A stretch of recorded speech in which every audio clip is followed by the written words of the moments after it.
Hello guys, welcome to another video in my channel. अभी हम जिस मैच के बारे में बात करने वाले हैं वो है कल होने जाने वाला मोमेंटम वनडे कप का मैच, जो कि होने जा रहा है डॉल्फिन्स और टाइटंस के बीच में।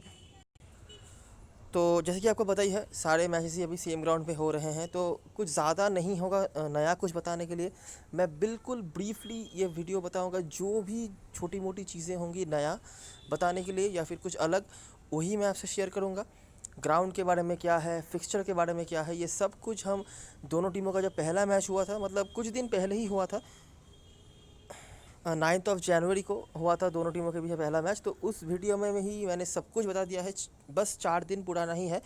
तो आप लोग अगर चाहो तो वो देख सकते हो, वहाँ पर मैंने डिटेल में बताई हुई है। ये वीडियो भी मैं वो सब चीज़ें रिपीट करके लंबा नहीं करना चाहूँगा, सिर्फ जो जो चीज़ें बताने लायक है वही मैं बताऊँगा।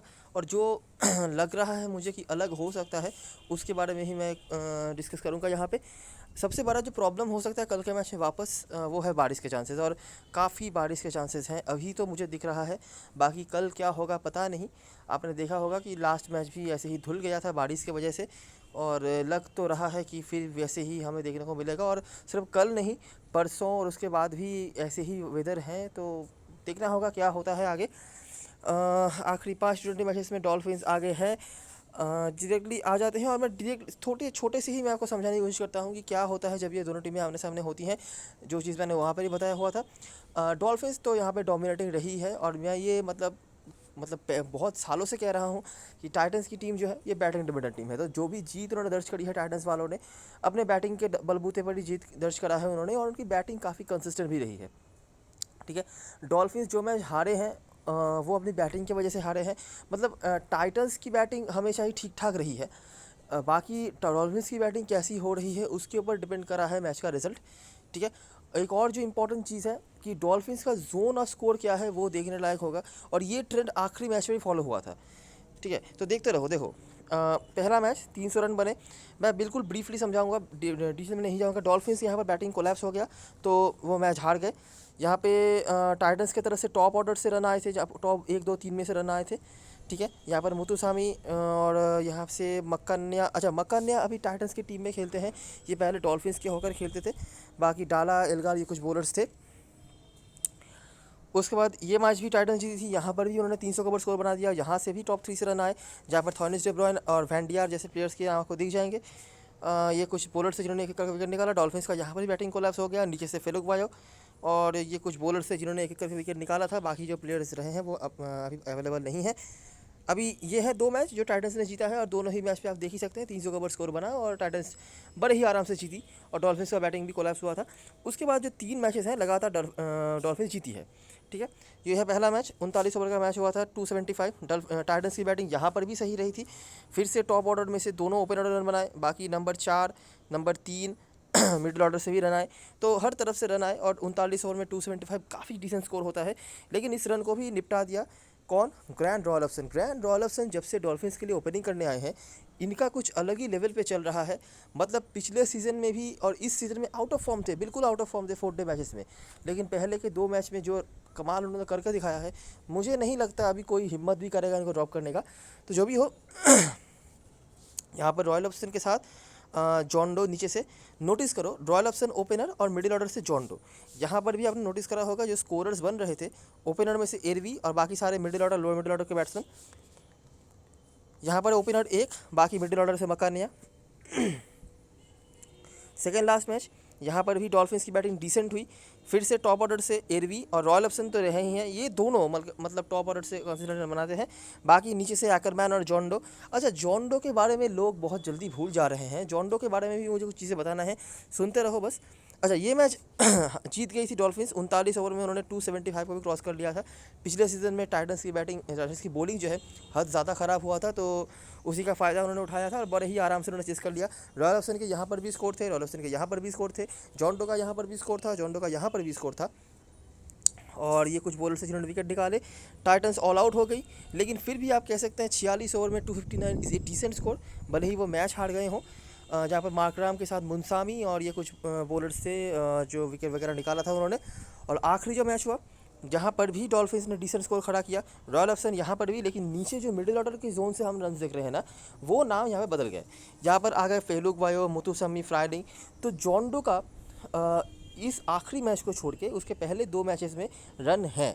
और जॉन डो का इंपॉर्टेंस क्या है मैं आपको बता देता हूँ। जॉन डो एक ऐसे प्लेयर है ना, आप इनका कोई प्रेडिक्शन नहीं कर सकते। हिट और मिस है ऐसी बात नहीं है, लेकिन चलिए 50 ओवर क्रिकेट में है, रन ये बनाते ही हैं, 15 हो, 20 हो, 25 हो, लेकिन इफेक्टिव स्कोर्स जो होते हैं, बड़ा स्कोर जो होता है ना इसका प्रेडिक्शन हम नहीं कर सकते।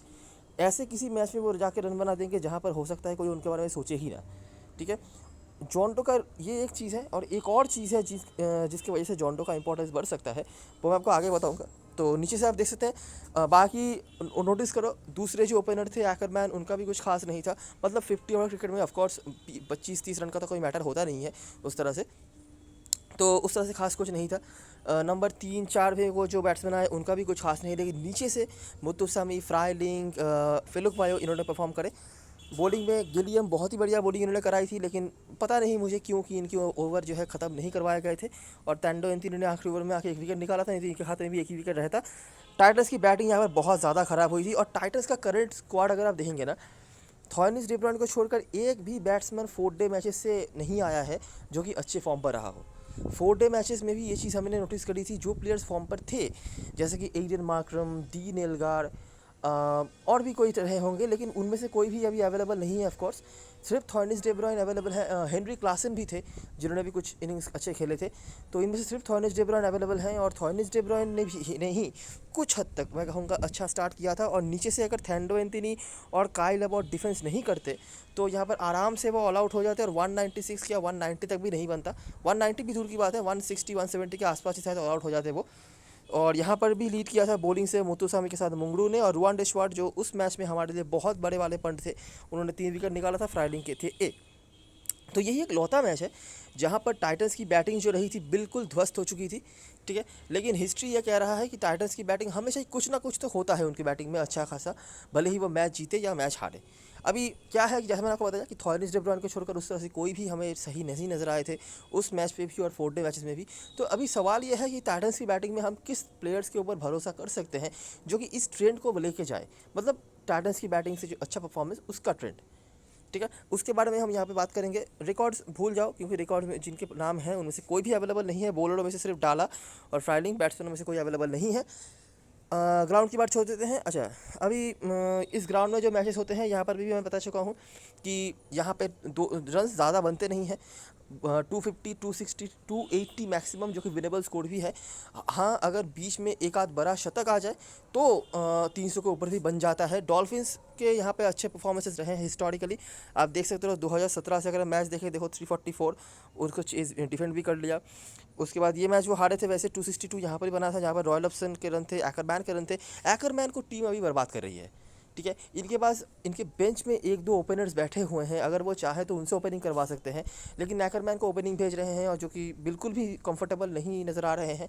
और दोनों ही मैच में एज एक्सपेक्टेड वो फेल भी हुए हैं।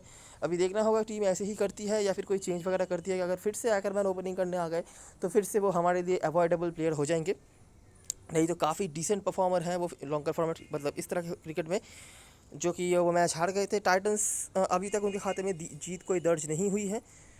और ये जो आखिरी मैच हुआ था यहाँ पर भी मतलब टाइटंस को हराने के बाद डॉल्फिन्स ने नाइट्स को भी हराया था। और बैटिंग यहाँ पर भी सही रही थी, जहाँ पर रॉयलप्सन के साथ फ्राइडिंग ने फिर से नीचे से कुछ ना कुछ परफॉर्म करा, मिलर और रुआन डेशवार्ट, और बॉलिंग में ये सब कुछ परफॉर्मर्स थे।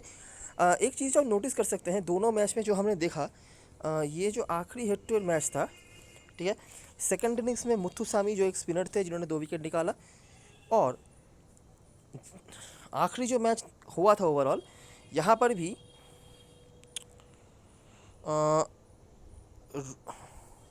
सुब्रायन थे जिन्होंने 2 विकेट निकाला था। मतलब एक ना एक मेन स्पिनर को सेकंड इनिंग्स में विकेट्स मिले हैं, मतलब 1-2 करके।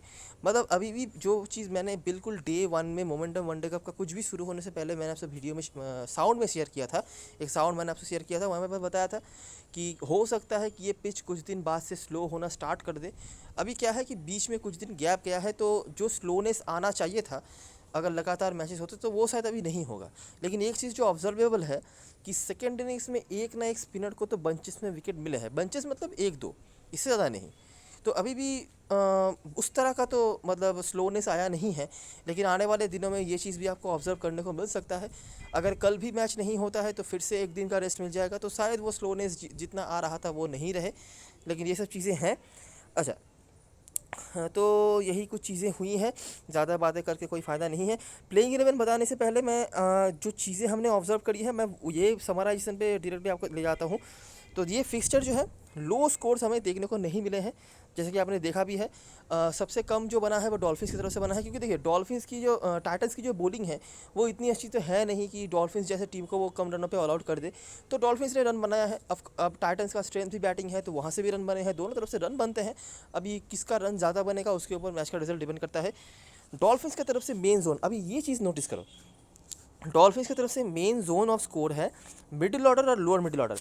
आखिरी मैच को भी आप एग्जाम्पल के तौर पर ले सकते हो। वहाँ पर देखो रॉयल ऑप्शन ने शायद 70 या 90 कुछ ऐसा कुछ स्कोर बनाया था, 65 बनाया था, लेकिन टीम का टोटल बना था 272। तो बाकी के यहाँ पे जो आए ये लोअर मिडिल ऑर्डर से कितने स्कोर बने, 151 इन तीनों ने मिलकर बनाए। 151 इन्होंने बनाए, रॉयल ऑप्शन ने बनाए 60 ऑड, मतलब 220 के आसपास स्कोर यहाँ से बन गए। बाकी टीम ने मिलकर एक्स्ट्रा वगैरह मिलाकर बने 50 रन। मतलब मेजॉरिटी ऑफ द स्कोर कहाँ से आ रहा है आप समझ सकते हो, नंबर 7, 8, 9 से। ठीक है, और पास्ट में भी आपने देखा खाया जॉन्डो जैसे प्लेयर्स को काफ़ी मौके मिले हैं, एकरमैन जैसे प्लेयर्स को मौके मिले हैं जो कि मिडिल ऑर्डर से बिलोंग करते हैं। तो यही चीज़ यहाँ पर लिखी हुई है कि कुछ मैचों में टॉप ऑर्डर्स ने कंट्रीब्यूट करा कुछ रन, लेकिन मेजॉरिटी जो है 4 से 7, 8 तक भी आए हैं। और आखिरी मैच में 9 नंबर के बैट्समैन थे शायद रॉय फ्राइलिंग, उन्होंने भी कंट्रीब्यूट करा, except for royal option. Royal option कुछ अलग लेवल पे नज़र आए हैं। हर मैच जो उन्होंने खेला है टाइटन्स के अगेंस्ट उन्होंने रन बनाया है, और इंडिविजुअल स्कोर जो हाईएस्ट इंडिविजुअल स्कोर है इस फिक्सचर में वो भी उन्होंने ही दर्ज करा है। तो वो अलग लेवल के हैं, लेकिन उनके अलावा जो स्कोर्स हैं वो इसी जोन से आए हैं डॉल्फिन्स की तरफ से। टाइटन्स का बैटिंग भी अच्छा ही रहा है पिछले मैच को छोड़कर।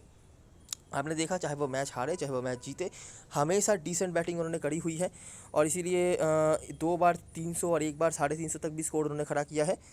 डॉल्फिन्स जैसा कि हमने देखा कि टॉप ऑर्डर से रॉयल ऑप्शन को छोड़कर उस तरह से कंट्रीब्यूटर्स हमें नहीं देखने को मिलते हैं। टाइटन्स की तरफ से ऐसा नहीं है, उनके ऑलवेज टॉप ऑर्डर ने कुछ ना कुछ कंसिस्टेंटली स्कोर परफॉर्म करा हुआ है, 30-40 रन ही हो लेकिन करा ज़रूर है। और टाइटन्स अभी भी यहाँ पे ऑल आउट नहीं हुई है, और आखिरी मैच पर भी ये चीज़ बरकरार रहा। टाइटन्स को ऑल आउट नहीं करने दिया था, उनके जो दोनों बॉलर से उन्होंने बैट करके आखिरकार 8 ही विकेट गिरे थे। तो अभी भी ये चीज़ बरकरार है। डॉल्फिन्स लेकिन ऑल आउट हुई है, ये है हिस्ट्री और ये है ट्रेंड। जो चीज़ बताने लायक था और जो आपने ऊपर सारी चीज़ें देखी उसका समराइजेशन यही है। और ग्राउंड से जब जना बताया कि ज़्यादा रन यहाँ पर बनते नहीं हैं अनलेस कि कोई एक आध बड़ा शतक आ जाए। दोनों तरह के बॉलर्स को ही यहाँ पर हेल्प मिलता है, लेकिन स्पिनर्स जो हैं अगर कहीं से बैटिंग कोलैप्स वगैरह हो जाए तो वो स्पिनर्स लीड करते हैं। बाकी तो वैसे भी आपने देखा स्पिनर्स का कुछ हद तक रोल आ ही जाता है, सेकंड इनिंग्स में एक दो करके विकेट निकालते हैं, लेकिन अगर बैटिंग कोलैप्स हो कहीं पे तो वो ही स्पिनर ही लीड करते हैं।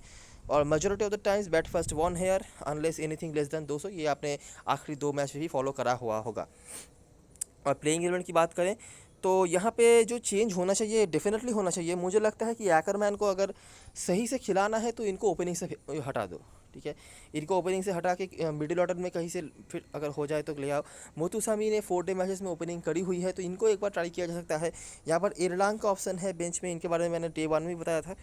अगर टीम चाहे तो इनको भी ट्राई कर सकती है, लेकिन मुझे नहीं पता क्यों इनको ओपनिंग में भेजा जा रहा है। अगर फिर से ओपनिंग करने आते हैं तो फिर से अवॉइडेबल प्लेयर बन सकते हैं हमारे लिए, स्पेशली तब जब ओपनिंग स्पेल में गेलियम जो है कमाल की बॉलिंग करवा रहे हैं।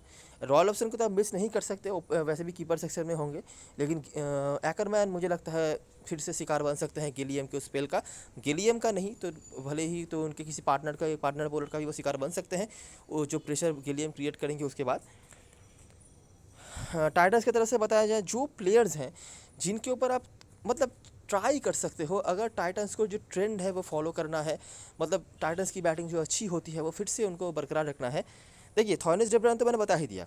उसके बाद जो बॉलर्स हैं सिबोन प्लेयर्स हैं, सिबोन और मकन्या, अभी इनसे मुझे बहुत बड़े कुछ इनिंग्स की उम्मीद नहीं है, लेकिन सिबोन और मकन्या पहले खेलते थे डॉल्फिन्स के होकर पिछले सीज़न तक, और ये कुछ हद तक बेटर फॉर्म पे नज़र आए थे 4 डे मैचेस में। थोड़ी सी बॉलिंग करवा सकते हैं, बॉलिंग की बात आप छोड़ दीजिए, लेकिन बैटिंग में ये अच्छे फॉर्म पर रह रहे थे। दूसरे हैं रूबिन हर्मान, आखिरी मैच में भी कुछ रन्स उन्होंने बनाया था 15-20। बाकी कीपर तो हैं ही, कीपिंग के पॉइंट्स आपको दे ही देंगे। इनके पास भी एबिलिटी है कंसिस्टेंट स्कोर करने का। डिएगो रोसियर, थॉनिस डेबॉन के अलावा ये 3 प्लेयर हैं जिनको आप ट्राई कर सकते हो। डिएगो रोसियर के पास्ट में भी काफ़ी शतक वगैरह हैं, तो इनके पास एबिलिटी है बड़ी इनिंग्स खेलने का, और ये थोड़ी सी बॉलिंग भी करवा सकते हैं।